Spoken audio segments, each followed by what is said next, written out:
제목은 나는 복 있는 사람입니다 라는 거예요. 이 제목을 붙이면서 이것이 우리의 평생의 고백이었으면 좋겠다라는 마음이 들었습니다.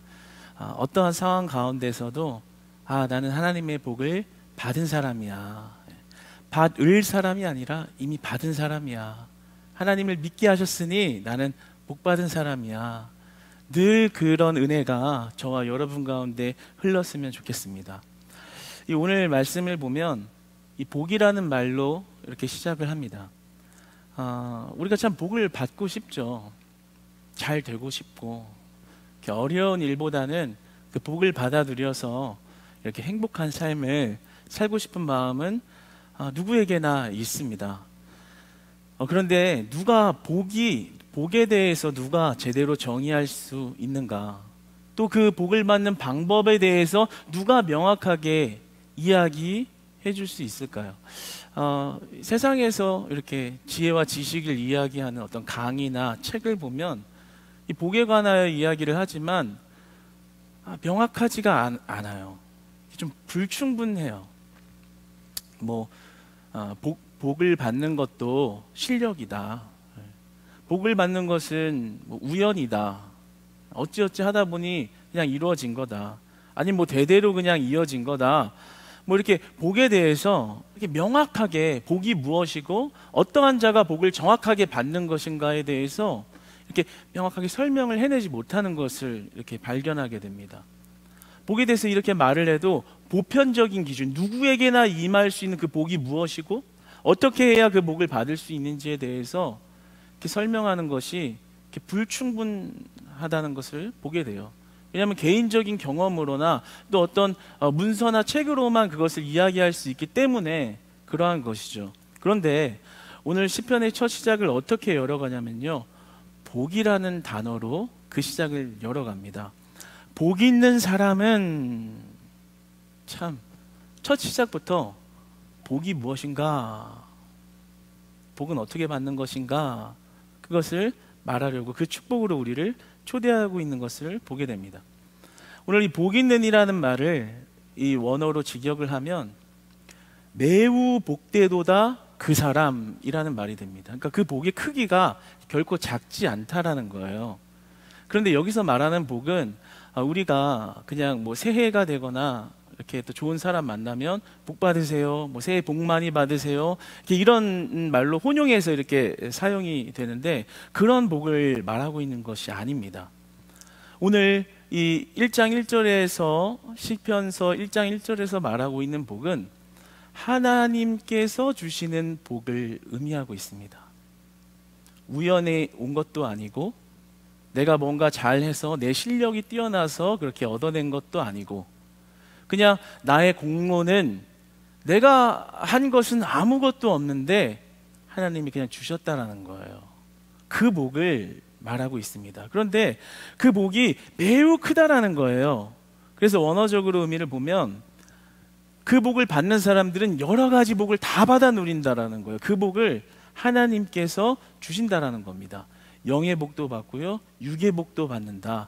그 복을 하나님이 주고 계시고 하나님을 따른 자들에게 그 복을 많이 부어주신다. 매우 복되도다 그 사람이라는 뜻이라는 거죠.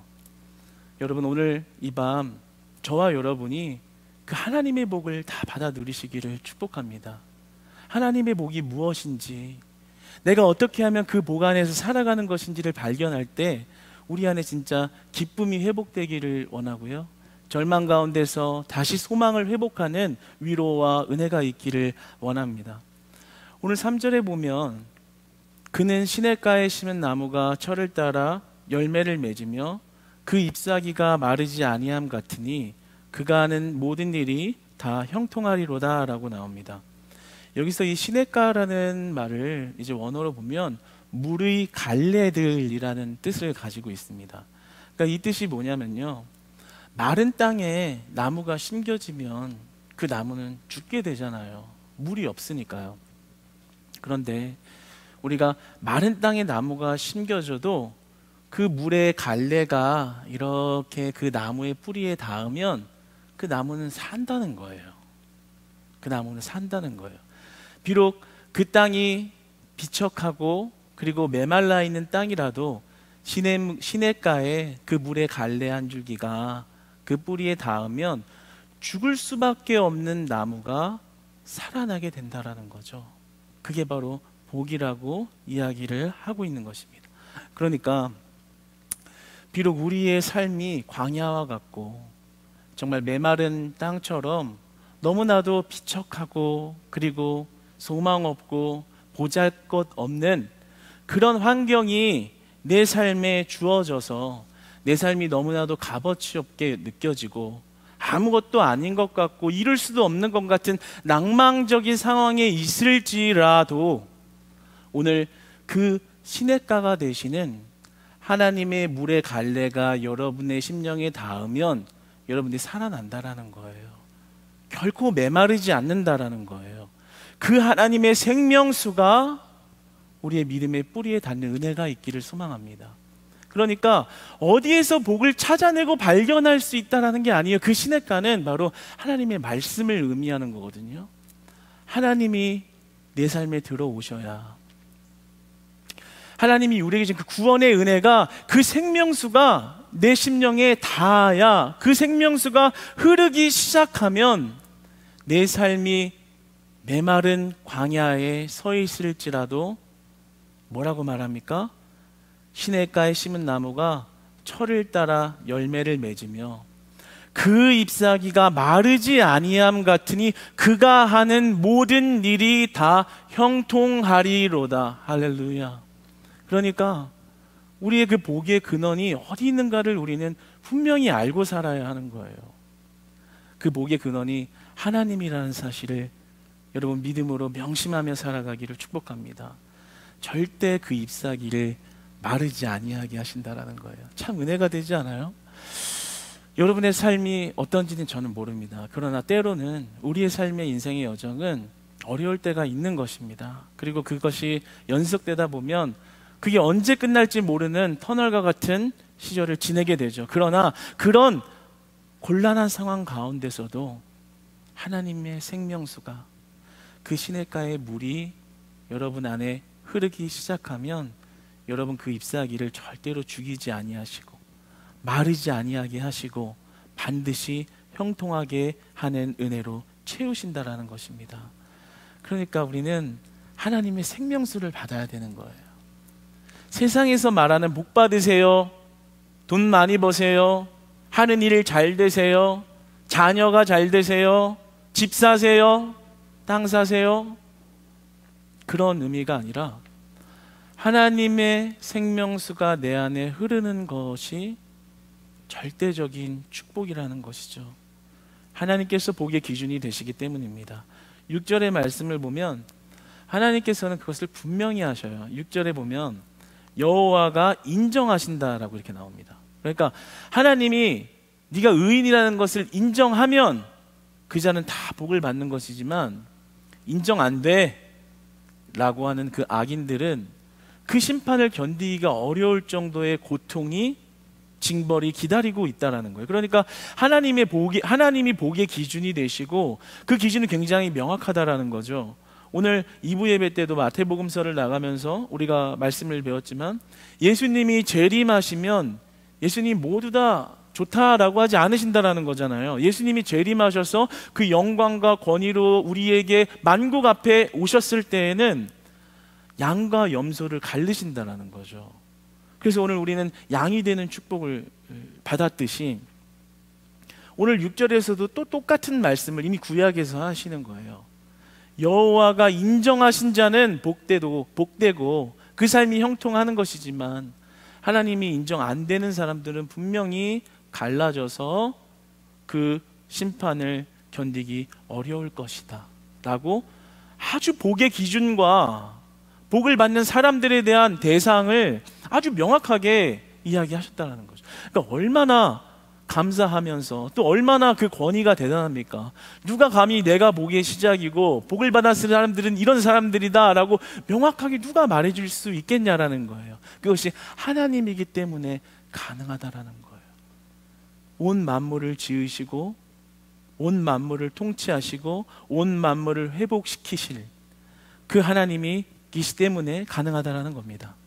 그러니까 중요한 사실은 그 모든 복을 누가 주권적으로 다스리고 있냐라는 거예요. 바로 하나님이라는 거죠. 그러면 우리의 삶이 어때야 되겠어요? 우리가 어려운 일을 당할 때, 힘든 일을 당할 때, 내 마음이 공고안할 때 하나님을 찾아야 되는 겁니다. 세상으로 나아가는 게 아니고요, 하나님을 찾는 거예요. 어떻게 하면 해결할 수 있지? 어떻게 하면 문제를 해결할까? 잘 될까? 고민하고 있고 방법을 찾고 그것을 얻어내고 문제가 해결되는 것이 복이 아니라 내가 힘들 때 하나님을 찾을 수 있는 것이 복이라는 거죠. 복의 근원으로 나아갈 수 있는 것이 참된 복이라는 것입니다. 제가 이전에 참 믿지 않는 지인이 있었는데 참 큰 어려움을 당했어요. 갑작스럽게 어머니를 볼 수 없는 상황에서 어머니를 여의게 돼서 참 가지도 못하는 그런 어려운 상황에서 어찌할 바를 몰라서 참 고통받는 시간을 오랫동안 보내는 것을 이렇게 보았습니다. 그래서 참 더 안타까운 것은 의지할 곳이 없는 거예요. 누구에게 말한다고 그 마음을 공감할 수도 없고 말하기도 싫고 혼자서 울고 있다고 해서 그 문제가 해결되는 것도 아니고 그런 어려움을 그냥 끙끙 앓지만 어떤 충분한 위로나 소망을 다시 붙잡지 못하는 그런 모습을 이렇게 지켜봤습니다.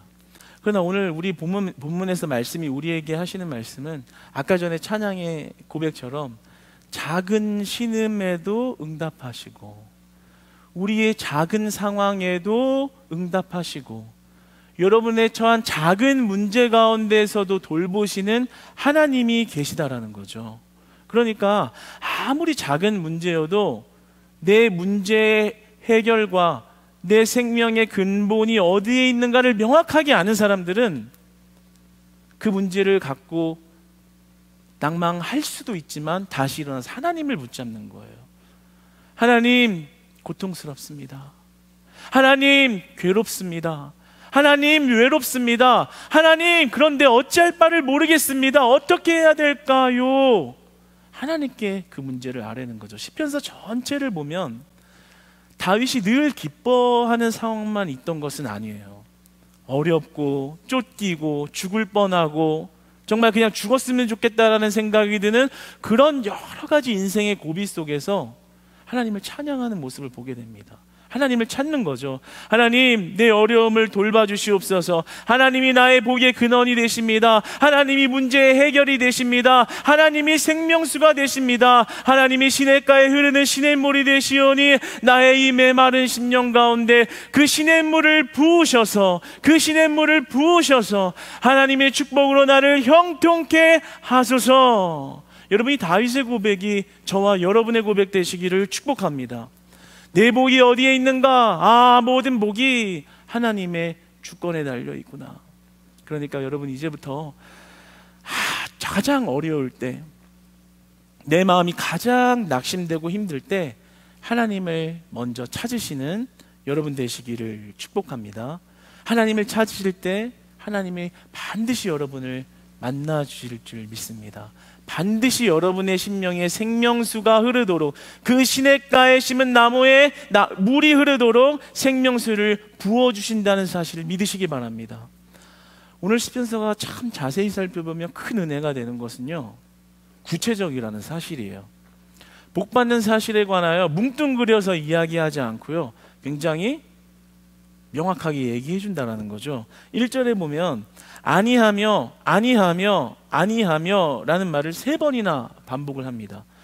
이것은 아니요 라고 말하는 태도와 똑같은 거예요. 그러니까 죄악에서부터 아니요 하는 태도가 우리에게 필요하다는 거죠. 복받는 자는, 의인들은 그렇게 사는 것이라는 거예요. 맥날에는 이렇게 말합니다.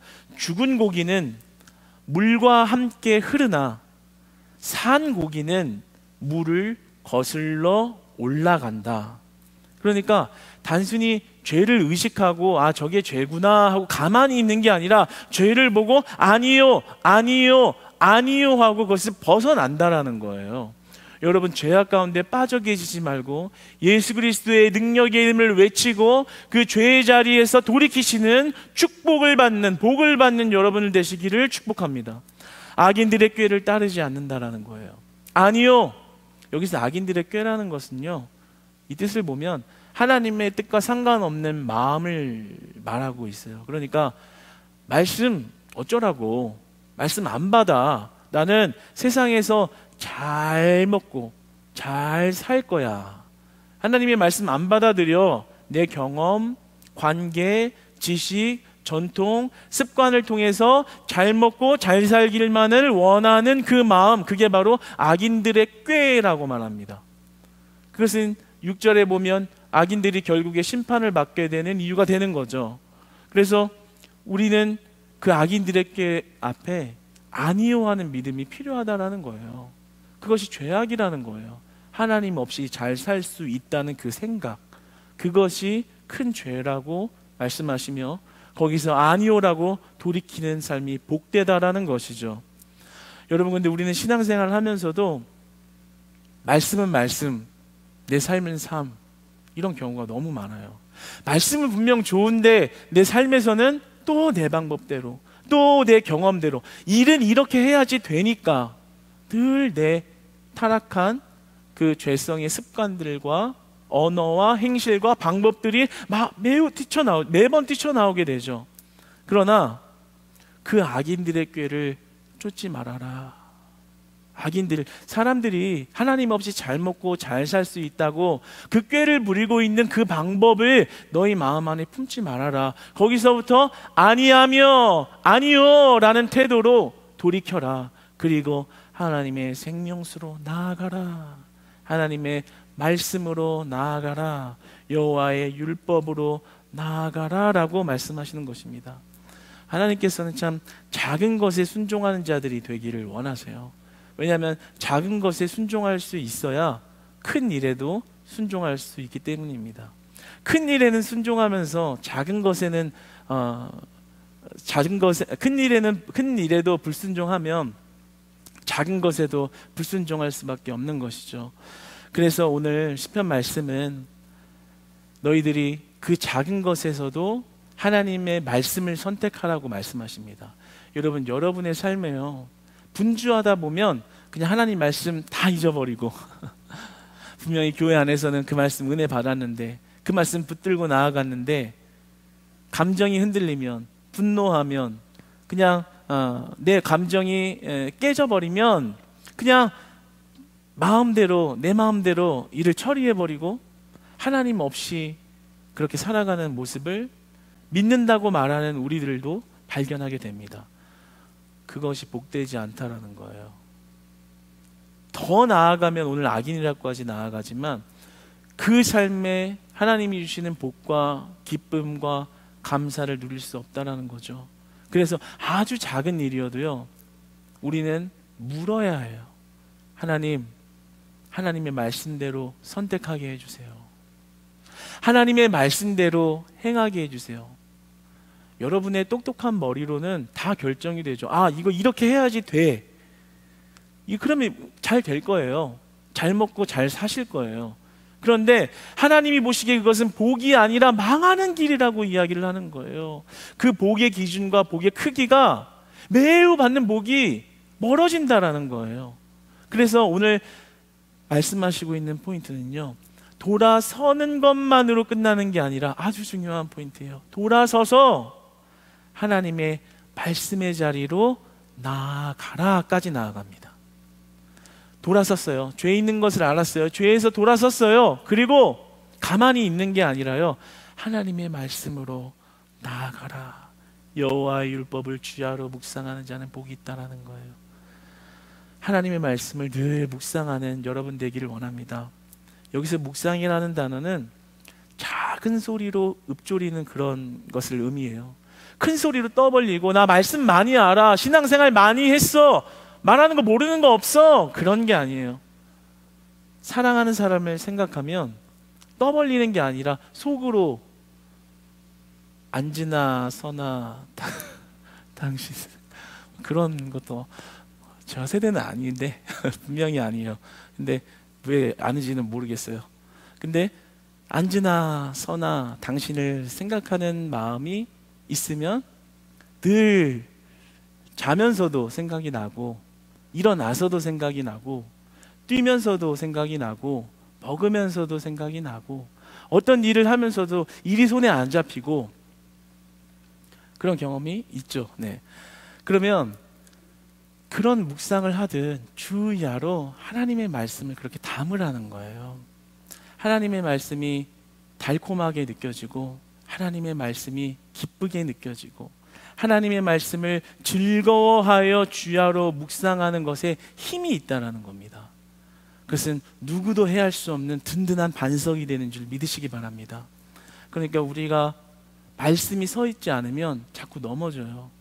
옆 사람의 말, 비방하는 말, 조롱하는 말, 비판하는 말, 남을 헛되는 말, 내 마음이 같이 요동치면서 믿음까지 요동칩니다. 시험이 들어요. 낙망하게 돼요. 실족하게 돼요. 다른 사람을, 교회를, 또 그리고 어떤 사람을 색안경을 끼고 바라보게 돼요. 그런데요, 말씀이 내 안에 주야로 묵상되고 있으면 그 시험이 시험으로 안 다가오게 됩니다.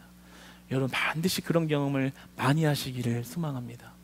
말씀이 살아있을 때요, 여호와의 율법이 여러분 안에 작은 소리로 읊조리도록 늘 묵상되어지고 있을 때 하나님이 반드시 그 삶을 복되게 하신다라는 거죠. 왜요? 근심이 떠나가기 때문이에요. 자녀 걱정이 떠나가기 때문이에요. 내 계획과 미래를 보면서 불투명한 비전 속에서 고민하고 있는 그런 마음, 그런 마음들이 다 떠나간다라는 거예요. 허구적인 이야기가 아니에요. 오늘 분명한 복을 이야기하시면서 그 말씀을 묵상하는 자에게 하늘의 소망이 무엇인지를 분명히 알게 하여 세상의 헛된 것을 헛된 것으로 보게 하고, 하나님이 주신 복이 무엇인지를 밝히 알게 하여 그 생명수가 흐를 때 감사와 기쁨이 충만한 삶을, 광야에서도 물이 흐르게 하시는 그 축복을 이 땅 가운데서 내 삶의 질고가 영원할 것 같이 느껴지는 어려움 속에서도 소망을 잃지 않는 생명수의 은혜를 부어주신다라는 거죠. 그러니까 사랑하는 여러분, 우리가 말씀을 주야로 묵상하는 것이 참 중요한 것입니다. 여러분의 마음이 흔들릴 때 하나님의 말씀을 찾으시는 여러분 되시기를 축복합니다. 저도 그래요. 그 마음이 어렵거나 또는 어떤 일을 해결할 수 없을 때 내가 그것을 끌어안고 있으면 정말 그 감당할 수 없는 그런 상황을 맞이하기도 하지만, 그런 상황 가운데 하나님의 말씀 앞에 무릎을 꿇을 때 다시 은혜를 주시는 것을 경험합니다. 참 신기하지 않아요?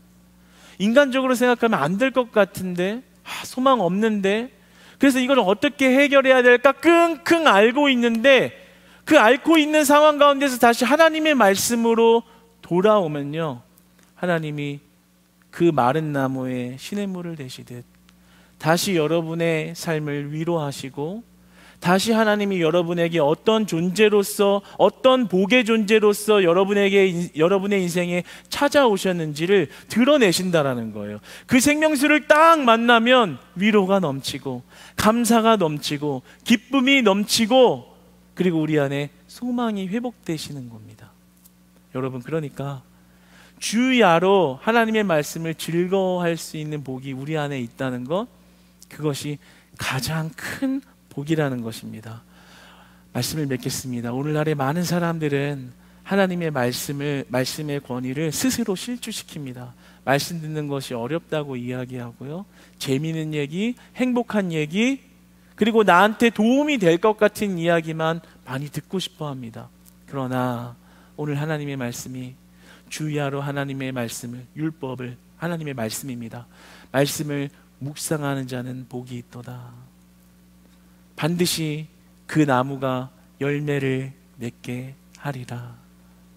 여러분, 왜 우리의 삶이 빈곤하고 비척하기만 하다고 원망하십니까?